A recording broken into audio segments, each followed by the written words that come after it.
let's not focus on the thing we're trying to avoid. Let's actually really, really double down on the thing that's super important to us and the thing that we want more of, which is actually life and living. I will not worry about the day that I die, but I will be obsessed with the way that I'm living, and I will be obsessed till the day I die with each and every day I do have and making the very, very best of it. Between being growing up and good, I spent my 20s not partying, but in business, buying my first house and doing all the things that I thought I should do right. And it wasn't until sort of my life, as you would say, derailed when I was about 31 actually. Well, actually 28, it probably derailed because I was married and had been married for 3 years, had been with my partner for 10 years. And I had decided that doing all the right things had not worked for me particularly well. And I was really, really unhappy. And so I left my marriage and a lot of things happened. I lost my hair, I became bald. And so that was quite interesting time. And then at 31, I was diagnosed with quite an aggressive form of breast cancer, which, was fine in terms that I had surgery, radiotherapy and chemotherapy. But then 7 years later, I was diagnosed with terminal breast cancer metastasized in my lungs, and I was quite unwell. And, I was basically given, and I say given, 12 months to live. So there was 0% chance that I would live beyond 18 months. And the funny little oncologist said to me, he said, it's not looking good. You need to go home and put your affairs in order. And I don't know, like my mum would tell you that I am the type of person, which won't be any surprise to anyone already listening to me, that I literally get up in the morning just to hear what I've got to say. She would say, oh my God, the miracle happened when Di was sitting in oncology and she shut up long enough to listen. But as it happens, I didn't listen to the funny little oncologist. I listened to what I would refer to as kind of like the whispers of my own heart. And I guess that through, really traumatic events like this, where we're told that we've only got a year left to live, everything becomes very real in terms that I guess I just thought, if I can't live my true life now, if I can't listen to myself now, when will I be able to? So I really leaned into listening to the three whispers that I refer to as from my own heart. And, they were literally, Di, if you've only got 365 days left, for God's sake, be happy. So quite simple, just choose happy. Now, I don't know about you, Steve, but we're not meant to just be happy. So that turned into being present, being incredibly present. And the second thing was to go natural. I was being offered palliative care chemo, which is not hard to turn down because basically there's no longevity, no extra longevity. It's just they're trying to reduce your symptoms. So if I was slightly arrogant in any way, it was around the fact that I thought I could reduce some of my symptoms naturally. So I didn't really know what it meant to go natural, but I just thought I'd figure it out as I went along. And the third thing I heard was to be grateful. Now, if we can paint the picture, I'm 37 years old. I've just moved to Christchurch to be with the love of my life. We haven't had children.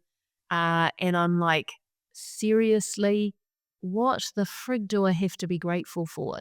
Like, mind blow here. Like, what on earth do I have to be grateful for? And this little voice inside of me said, don't worry, you've got 365 days to figure it out. And so off I went. I went on this incredible journey of just going, well, if I've only got 365 days left, I might as well live them my way. And I guess my whispers were kind of like my North Star at the time. They kind of gave me direction and what I should do or how I should approach things, for want of a better word. So that's what I did. I went off and lived just as best as I could. But I guess where the story kind of turns is that about 4 weeks after I was diagnosed, my partner left for work for the day and I decided to stay at home, which was probably one of the only days that I didn't go to work. And I remember sort of sitting there thinking, I am really, really afraid of dying. Like, I'm really afraid of dying. And I just don't want to have this dark feeling with me for the next 300 odd days. So I kind of had this chat with death, where I kind of said, hello, death, it's about time we sort of had a chat because I've been not trying to think about you for quite some time.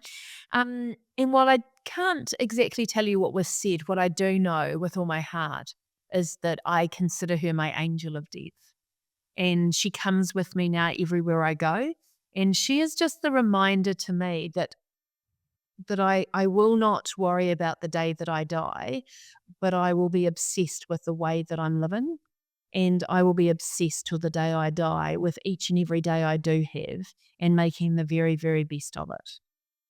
And I think that that was my sort of true turning point where it was like, let's not focus on the thing we're trying to avoid. Let's actually really, really double down on the thing that's super important to us and the thing that we want more of, which is actually life and living.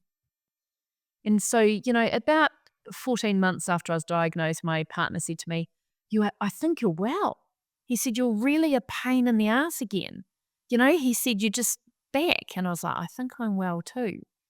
And he very quietly said to me, what do you think we should do for the rest of our lives? And I said, I think we should have a baby. And bless his soul, he said, sweetheart, we've been through 5,500 earthquakes because I'm from Christchurch here in New Zealand. He said, we've relocated two of our businesses. We're going to relocate one of them again. We're living at your sister's and there is no action happening here. Because I said to him, we all have rules in life. And I had this little rule that I wasn't going to have kids after I was 40. That was just not going to happen. And so I'd done the math and I said, you've got 6 weeks. And he was like, oh, sweetie. And he goes, there's no action happening here. We're at your sister's small house, blah, blah, blah. There's 6 of us in this house. So I said to him, don't worry, I've booked a weekend away at Akaroa. So we went to Akaroa for 3 nights.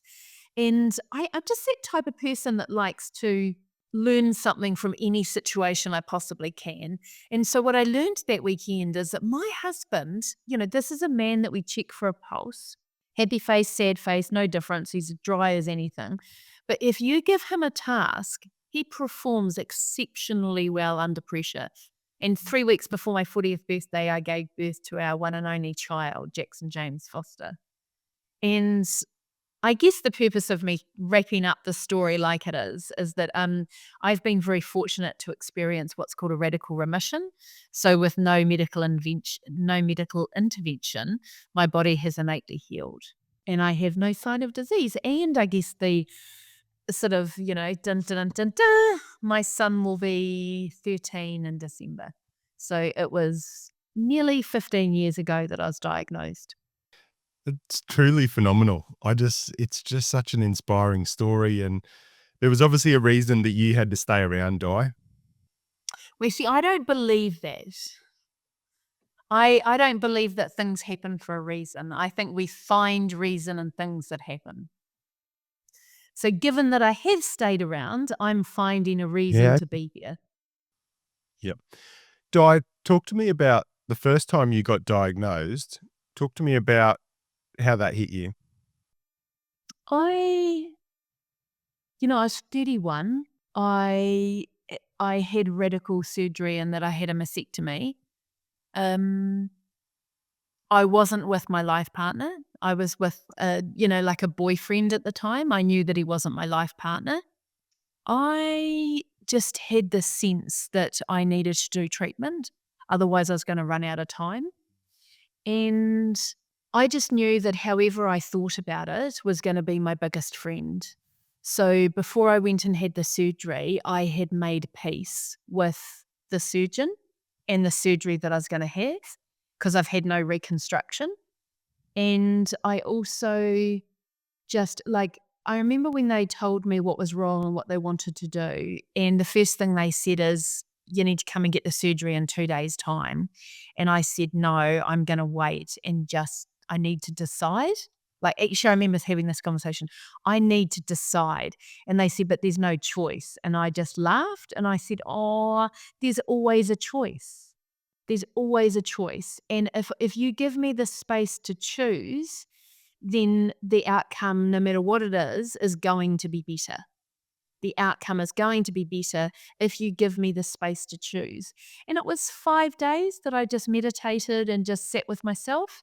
And then when I rang them and said I'm going to get the surgery and I went in, I was, I wouldn't say I was happy, but I was happy. I was happy enough to get it done.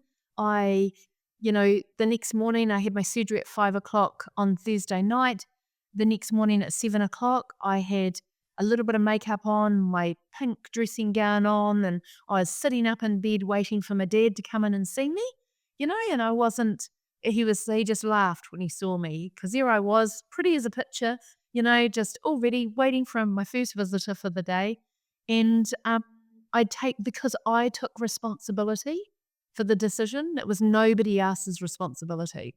This is one thing that I find really, really interesting is that I might preempt a question here, but if there's one thing that I would never change about myself, it's the fact that everything is my fault.